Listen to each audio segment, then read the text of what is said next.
Thank you for tuning in to this episode of Health Reversion.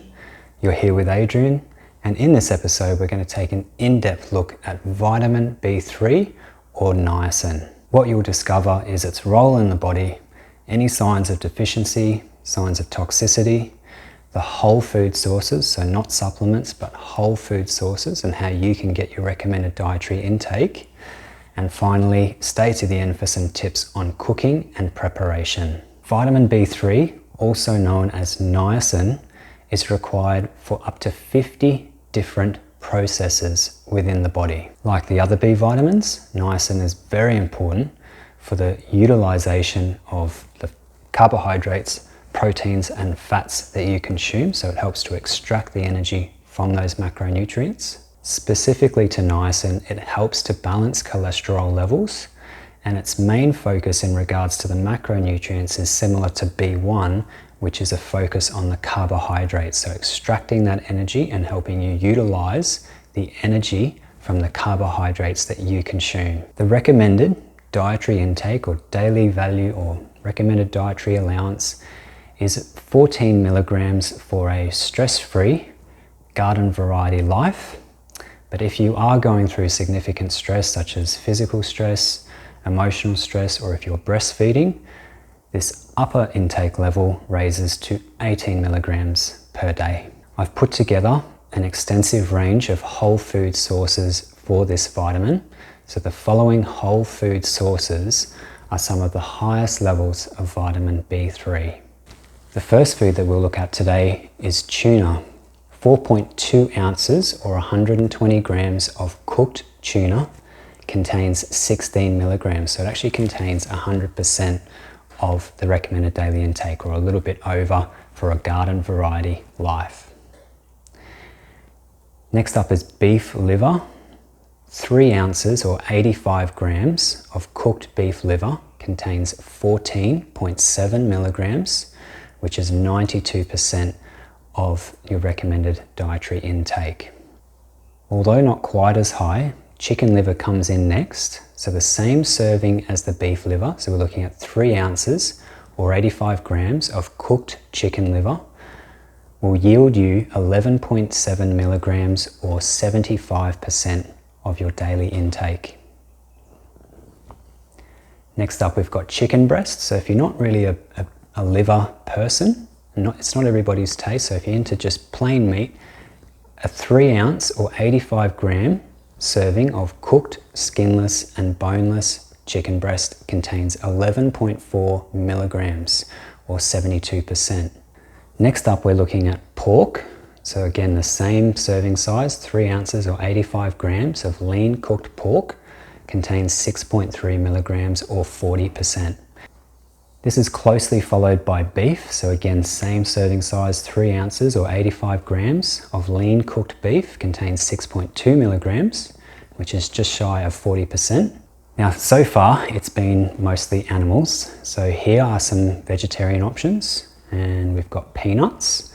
So 2 tablespoons or 32 grams of peanut butter contains 4.3 milligrams or 27%.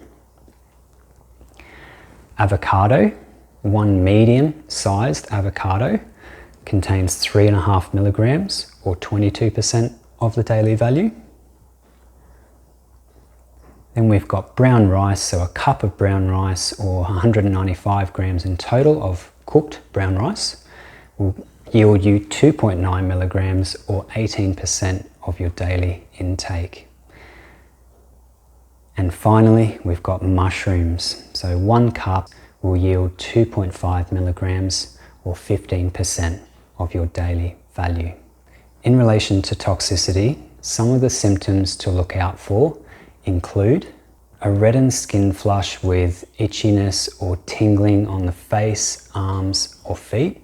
So basically the outer extremities of your body, if you're getting tingling and numbness or burning sensations in those areas. Other symptoms can include dizziness, nausea, an upset stomach, fatigue, and blurred vision. Please keep in mind that the likelihood of this toxicity is quite low because the vitamin B3 is a water-soluble vitamin, so the body will flush it out through the urine, But some people do like to take very high doses of this vitamin, and if the body isn't able to excrete the amount that it can't utilize right away, this is where the aforementioned symptoms may occur.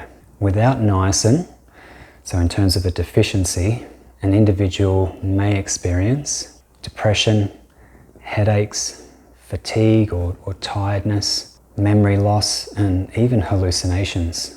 This could be due to the astounding fact that niacin is required for over 400 enzymes throughout the body to function properly. So if there's a deficiency in niacin, it just affects a whole range of processes. One interesting fact about niacin is that the body can use an amino acid that you may be getting through your diet called tryptophan, and it can actually convert tryptophan into niacin. So if you are eating a lot of protein, this can kind of mask a deficiency in a way, because if the body isn't getting the B3 that it needs, it might go to your protein store, so it'll go to that tryptophan, that particular amino acid, and use that. However, tryptophan is used to produce the neurotransmitter serotonin and also the sleep hormone melatonin. These are really important, in particular serotonin for mood and melatonin for sleep, to get you actually into that state of feeling tired in the evening. So if you've got low B3 levels and your body is using the protein source of tryptophan to supplement that and make up for that deficiency, then you may be struggling a little bit with your production of serotonin and melatonin, hence where the symptom of depression came in before, the tiredness, etc. So ensuring that you have adequate levels of B3 will take that pressure off your body to have to convert an amino acid or protein into the vitamin B3. And a friendly reminder, as I've mentioned in the other B vitamin and even the vitamin C video, that these are water-soluble vitamins, so they will be lost if you're cooking them in, for instance, boiling water, or if you're letting the juices run out of the pan once you've finished with your beef or your pork. So it's important to try and retain any juices, anything that's going to leak from the food. And one final interesting fact here in relation to B3 and corn. So corn is actually quite high in B3, and I haven't mentioned it today because the natural form of corn, so this is going to sound a bit strange, but corn on its own, even though it does have high levels of B3, it's fixed to a carbohydrate. It's attached to a carbohydrate which for some reason can reduce the bioavailability of it within the body. In other words, it can not be absorbed by the body and utilized by the body in that form. However, when corn is nixtamalized, which is a process where the corn is ground up, treated with calcium hydroxide, and then heated to make the tortillas and the corn chips that we possibly like to eat. Interestingly, the niacin then becomes more bioavailable and absorbable in that form. So just because a food is processed doesn't always mean that the particular vitamins are going to be destroyed and it's guaranteed that that food is going to be devoid of nutrients. Some forms of processing actually increase the bioavailability of these particular vitamins. That will do us for today. Thank you very much for watching through to the end. Keep a lookout for the next episode on the B vitamins. If you got something out of this video, please give it a thumbs up. It really helps with the algorithms and to help other people find this information. In the meantime, I ask that you keep well, and I look forward to seeing you in the next video.